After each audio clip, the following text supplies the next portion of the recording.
Selamat datang di halaman terakhir.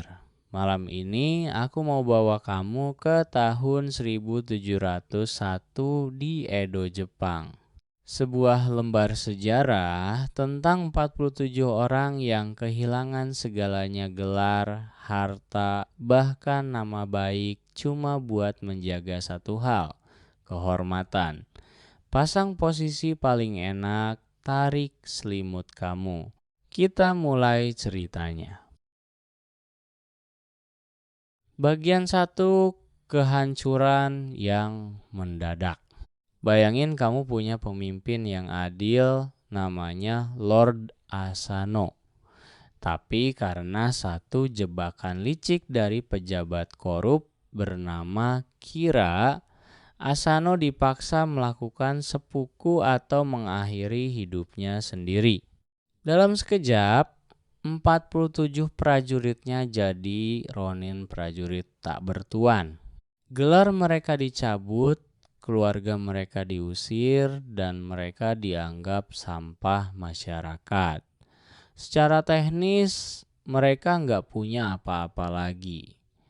Tapi disinilah emosinya main.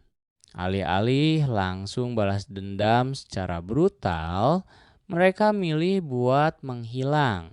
Selama 2 tahun mereka pura-pura jadi pemabuk, jadi pengemis, bahkan ada yang ninggalin istri dan anaknya cuma supaya musuh mereka kira lengah.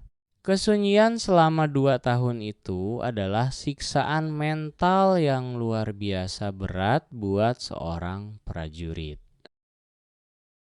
Bagian 2, rencana dalam kesunyian. Pemimpin para ronin ini, Oishi, tahu kalau musuh mereka itu paranoid. Kira selalu dijaga ketat. Jadi, Oishi bikin skenario yang sangat rapi. Tiap malam di gubuk-gubuk sempit yang dingin mereka kumpul secara rahasia. Nggak ada suara teriakan perang, cuma ada suara bisikan di antara aroma sake murah dan asap rokok pipa yang tipis.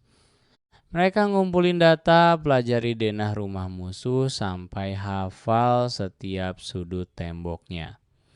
Setiap langkah mereka di malam hari itu sangat pelan. Cuma suara sandal kayu di atas tanah kering. Fokus mereka cuma satu titik yang sudah mereka jaga selama 2 tahun di dalam hati. Emosi yang ditahan selama itu perlahan-lahan mengeras jadi tekad yang gak bisa dipatahkan sama apapun. Bagian 3, malam penuntasan di musim dingin. 14 Desember 1702, salju turun lebat banget di Edo. Seluruh kota lagi tidur nyenyak, tapi 47 ronin ini bergerak dalam formasi yang sempurna menuju rumah Kira. Mereka nggak pakai baju perang yang mengkilap. Mereka pakai baju hitam yang menyatu sama kegelapan malam.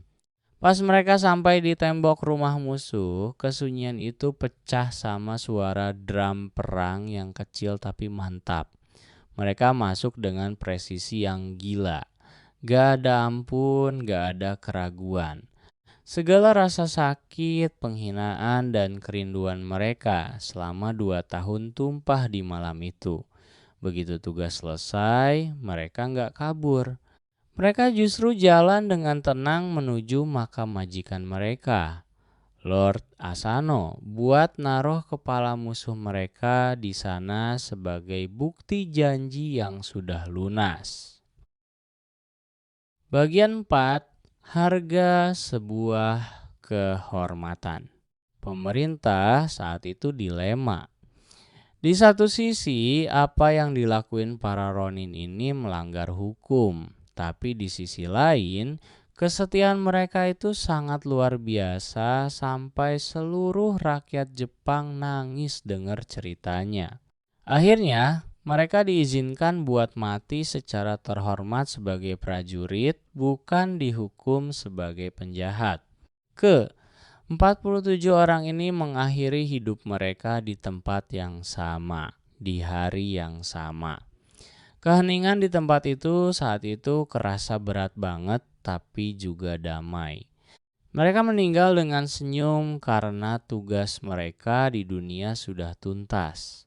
Gak ada lagi hutang janji, gak ada lagi nama yang kotor. Mereka jadi legenda yang bikin orang kecanduan buat ceritain ulang karena pengorbanan mereka itu nggak masuk akal buat logika orang biasa. Sekarang, maka mereka di Sengakuji selalu penuh sama asap dupa yang baunya menenangkan. Mereka ngajarin kita kalau kehormatan itu bukan soal apa yang kamu punya, tapi soal apa yang berani kamu pertahankan sampai napas terakhir. Malam ini, biarin diri kamu ngerasa tenang kayak para Ronin itu setelah tugasnya selesai. Gak ada lagi beban yang perlu kamu bawa tidur. Semua perang kamu hari ini sudah tuntas. Biarin badan kamu ngerasa sejuk bareng salju di cerita tadi. Dan biarin pikiran kamu istirahat total. Semuanya sudah aman. Semuanya sudah terhormat. Selamat istirahat ya. Tidur yang nyenyak,